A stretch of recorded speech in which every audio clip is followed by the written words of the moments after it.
Hello and welcome again to Money Tips. It's Charles Kelly.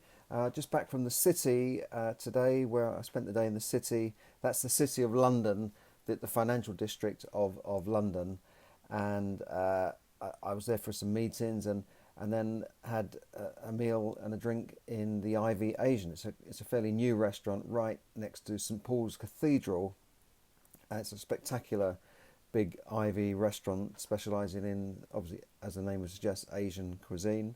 And the place was packed. There were so many people there out spending money, despite talk of corona and viruses and downturn and share price falling. There seemed to be a lot of people around, out spending money, and as our group left, the young ones were coming in because they turn it into this booming, thumping music, club music, after about 8, 9 o'clock, and then the music was just thumping away, and all the youngsters were coming in, and it's open till 2 in the morning. So it's a kind of a bar restaurant.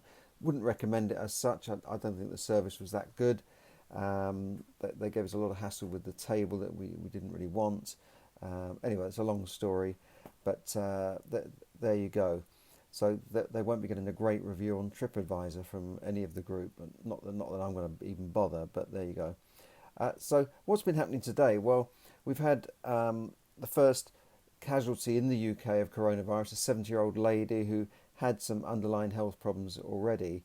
But it's quite a bit of a wake-up call that someone in the UK has died. It's not someone over there in Asia or in Italy. It's someone here who has died, albeit a person who probably wasn't equipped to deal with the virus. And of course, there's more cases reported. It's over 100 cases. We've had an airline go bust. This is Flybe. That we're already in trouble, to be fair, and they were given a bit of a rescue package by the government. They deferred a tax bill, but the drop in travel. Flybe is an airline that travels to destinations around the UK, to places like Jersey, Guernsey, Cornwall, and it's a bit of a specialist airline, and they're already in trouble through a bit of a downturn in travel, and now with people not generally sort of cancelling meetings, cancelling trips, they just can't survive. I think what will happen, they'll probably go into administration and be taken over by Ryanair or one of those. But normally what a company would do is wait for it to go down, and then you write off all the debts, and then you take over the remaining assets through the administrator. So we'll see. That's quite sad. I hope it is revived, because it provides an important service to parts of the country you probably wouldn't think about, but they are the only lifeline for that, for the travel for that part of the country. So I hope something can be done. And so that's and I think, talking to people now, they're already saying things like, well, we'd like to plan this event, but can we really go ahead with it? With the virus, what will happen if we plan an event for the summer? I was at Rotary Club today, and they'd cancelled some charity fundraising event because they said people are just not going to come. It's going to be so difficult. So it's all becoming a bit of a self-fulfilling prophecy.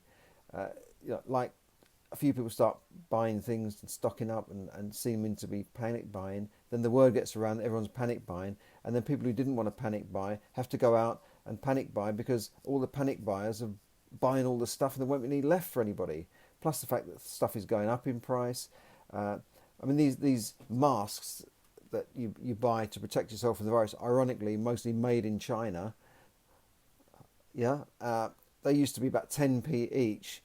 Someone was telling me that they bought a box of them, and they're getting towards £1 each now. So they're kind of ripping us off and jacking up the price. I suppose you can't blame them, but this is what's going to happen to food if they don't get a grip on it. I think the government needs to keep taking steps to calm things down and get a grip on things before we really talk ourselves into recession.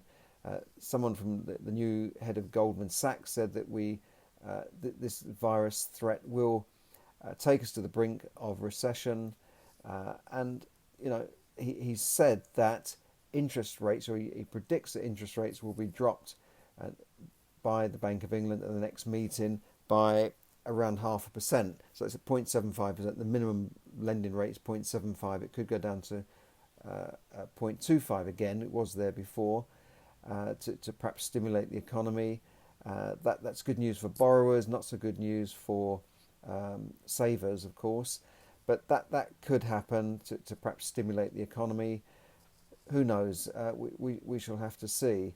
Um, it, it's and historically, it hasn't really been below that. I don't think. Obviously, the minimum lending rate is not what you get from your lender when you go and get a mortgage. They just add on whatever they like. It's and credit card companies, they just add on 16% onto the base rate. It doesn't matter to them. It's always been around 16-18%. Still is now. So we still pay a lot for our borrowing, and then when it comes to saving, they immediately drop the rate, but don't always put up your rate when it goes up. But there you go. So other things in the news, a subprime lender. Now remember subprime? You remember that back in 2007 and 8, we could get a mortgage if you had county court judgments, ex-bankrupt, no problem. Here's your mortgage, but we're going to charge you a higher rate because, you've taken the mickey out of the system, and now the system is going to take the piss out of you. And that's what they do. So they give you a limit. They said because of the increased risk, we're going to charge you 3 or 4% more than we would do for someone with a normal credit rating. And of course, so the people who've had a bit of a problem are kind of kicked down again and have to pay more for everything, and probably struggle to pay that. And we thought there was subprime was kind of almost over. They stopped the subprime lenders. They stopped lending, and the lenders who do mortgages on the basis of a self-certified income or non-status, they all stopped as well. 100% went out the window, 100% mortgages, and 125% at one time with the Northern Rock went out of the window. And other types of flexible lending, like lending higher multiples of income, also sort of come to a halt as the reins were drawn in by the Bank of England and then through the lenders. But now, there are a few subprime lenders around, and there's a lender called Amigo, which seems to be in a bit of trouble. Their share price has dropped by nearly 30%, 27%, and the founder, James Benamor, accused the company. He's left the company. He's the founder and major shareholder. Left the company and accused it of committing slow motion suicide. Unbelievable, quite a statement. Now, the customers of Amigo and their guarantors have accused the company of lending to them, and these are all people with poor credit, and they've accused the company of lending to them and giving them loans that they shouldn't have had because they can't afford them. Well, why didn't you think of that before you borrowed the money? So literally they're saying, well, they shouldn't have lent me the money because I'm a poor credit rate risk, and I can't really afford this loan, and it's the lender's fault for lending the money. And does that make sense to you? It doesn't to me. It's incredible, and this is the problem where I'm just trying to find the actual quote, but this is the problem where if you lend to people who have that mentality that say, well, we're not going to pay this mortgage, or we're not going to pay this loan, or we're going to allow ourselves to be taken to court and go all the way to court and then not pay things, then this is the sort of mentality of these people who will say, well, you shouldn't have lent to me because I can't afford it. I can't find the actual quote there, but that's the gist of it. So it's incredible. People have got to take responsibility for their own lending. They've had numerous complaints have been submitted by customers who feel they should never have been given a loan. Incredible, isn't it? Incredible. So they're complaining to the company for lending them the money that they can't afford to repay. And that's what Amigo is in for. Of course, we know that the subprime mortgage market brought down the whole financial system in 2008. It's not nowhere near as bad as that before, and it wasn't really the lenders who got into trouble. It was the financial people on Wall Street that were packaging up these loans and selling them off as a package, and selling these subprime loans as securities that were sold as a higher grade than they should have been, and in fact they were actual junk bonds. They were not really worth the paper they were written on, and when things started to fall down, everything just collapsed. So lenders like Northern Rock went under, but it wasn't because they were lending to people on a 100% mortgage with another loan on top. It was because they got into commercial lending. So there's lots behind it. There's a movie about the subprime crash, and I'll think of it in a minute, what the name of it, but that's a good one to watch. I've watched it 3 times. I still can't understand all of it, but it's very interesting. So this obviously is not going to bring down the whole of the financial system, but it's interesting that a lender is at it again and in trouble for lending to people who couldn't pay their last loan off and got into problem. So we'll have to see what happens to Amigo. If you're a customer of Amigo and the company did go down, they've been trying to sell the company apparently, but as a borrower, it doesn't really matter to you because the loan would be passed on to somebody else to administer, even if the company went out of business, which I'm not saying it is going to go out of business, but it's certainly in a bit of trouble. So that's the situation there. Surprised to see these subprime lenders back on the block, but there you go. They're back. There's always a market for everything. I personally think that lending could be a bit more flexible right now. They need a bit of flexibility. They need to allow first-time buyers to get onto the ladder by giving them an amount of money that will allow them to buy a property. It's no good saying, well, we'll lend you 3 or 4 times income when the average property in London is probably 12, 13, 15 times average income. Even on the outer skirts of London, in the suburbs, it's more than 10 times average income. Now, if a lender's not going to give you 10 times your salary on an average salary, you can't buy a property, can you? You can if you have a huge deposit, but not if you've got a normal sort of 10% deposit. So I think they should be looking back at interest-only mortgages for residential and say, right, this is your interest-only mortgage. You've got to find a way of paying that capital back over the next 25 years, whether that's through other savings or through remortgaging or through selling the property, but that's your problem. And then maybe allow maybe a 5-year period of interest only where they can get on their feet. At least it gets them onto the property ladder, and or give them a 40-year mortgage. Give people a 35, 40-year mortgage to stretch the payments out to make it much lower, and then by therefore they can lend them more money because the payments will be lower. That's what I would suggest they do if the government will allow that. Anyway, so that's about it for now. Thanks for listening, and thanks for tuning in on Facebook Live. Whoever's tuned in there, thanks very much, and thanks for listening on my podcast, which you can find on Anchor, iTunes, and Stitcher. And if you'd like to find out more about investing in property, then please get in contact with me, because I've got several free courses you can go on to get a taster and to get an idea of what it's like to be a property investor, and to learn some of the strategies, some of which include ways of getting into the property market without using your own money and with no money down. There are lots of ways of making money in property. You don't need big deposits. That's a common myth, that this whole thing that you need money to make money. As I said in my book, you don't need money to make money. There's plenty of money around. There's access to capital out there. There's trillions of dollars of capital out there looking for places to invest. Now, just get in touch with me, charles@charleskelly.net, or through Facebook Messenger. Now, yesterday I was saying that there's always a threat on the horizon, whether it's coronavirus, whether it's SARS, whether it's the ice cap melting. A few years ago it was not global warming, but it was the next ice age was coming. And there's always some threat, isn't there? A terrorist threat, a cyber threat.